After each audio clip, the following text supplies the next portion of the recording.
Hello, good afternoon. Ito na naman si Ma'am Vic Uring Guhuko, ang maestrang mag-uuma, ay nagluluto ng champurado. So, ang tsokolate o ang tabliya na ginagamit natin ay mula sa ating farm. So, ngayon, magagamit na natin ito. Itong mga champurado ay dadalhin natin doon sa ating farm.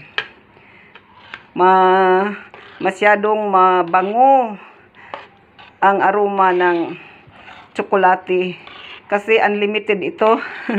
Espeso ba ang pagkagawa nito kasi marami-rami ang na-harvest natin na kakao at nagawa na nating tabliya na ginagawang na tsokolate at ginagamit din sa paggawa ng pagluluto ng champurado. Hi! Ang sarap-sarap talaga ng champurado natin. Masarap ang champurado natin ngayon. Pupunta na tayo sa farm. Dadalahan natin sila ng makakain, pang snacks. At doon na rin ako mag-snack. Kakain ako kasabay ng ating mga farm workers.